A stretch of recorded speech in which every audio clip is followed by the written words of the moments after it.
This is big, people. This is big. This is really, really big. So big up on yourself again. So the Jamaica U17 team is one game. I'm not gonna say win. I'm not gonna say draw or anything like that. I'm gonna say one game away from qualifying for the U17 World Cup in Qatar. Just one game.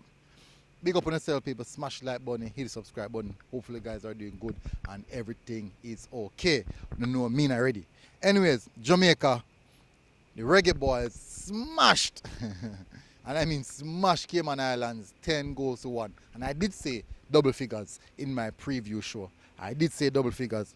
Now, it's quite interesting. Let's just read through some details. The Reggae Boyz U17 team picked up their second win in the concacaf U17 qualifiers after defeating Cayman Islands 10 goals to 1 in Guatemala.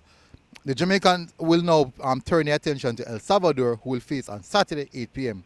A victory in this game will secure qualifications to the 2025 U17 FIFA World Cup in Qatar in November. No, these are the goal scorers of the game panned out. Jaquan Brown, 11 minutes and 68 minutes. Kadriana Marsh, 25th minute. Ziodine McLean, 37 minutes. Seymour Reid, 40 minutes and 44 minutes. Owen Jump, 48 minutes. Jamar Nolan, 64th minute and 80 minutes. Orel Miller, 73rd minute. And Cayman Islands with the consolation goal from Jagger Alban in the 84th minute. For the first time since 2014, the U17 Reggae Boyz have scored a double-digit figure of goals in a game.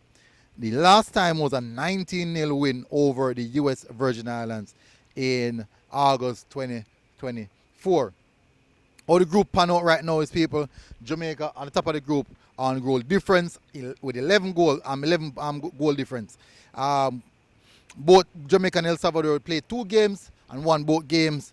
Goal for Jamaica is 13, goal for El Salvador is 10, goal against Jamaica is 2, and goal against El Salvador is 0. So you can look on that in a way if you say at least El Salvador not conceding. So maybe going to this game and probably have a little bit of positive feeling about that. But the thing is, we are score goals, so we have to worry about that 2 goals that concede, and one. The one who concede versus St. Lucia, the defender kind of drop asleep that way. I just get a little bit complacent. And this one was a penalty. So, definitely that's something that we have to keep our eye open on. But most definitely, I think we can get the job done. Goal difference, as I said, 11. Both teams are on 6 points. So just a 1 goal difference separate us, put us on top. A draw can definitely do the job, but I'm not thinking about that. Win, nothing less.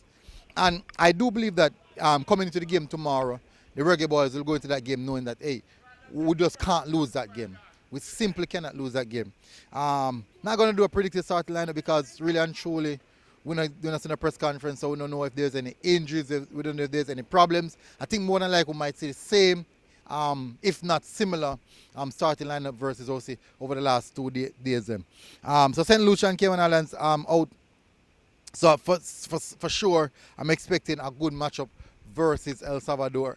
I probably might just jump over the cliff and say, you know what, we might get the job done. We might get a win, probably a 2-1 win. It should be a close game.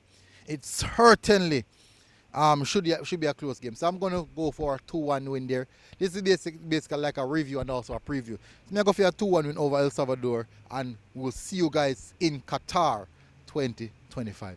Big up on yourself, people. Smash the like button, hit the subscribe button. MG Sports here. We're out. God bless. Boom. You know what I mean?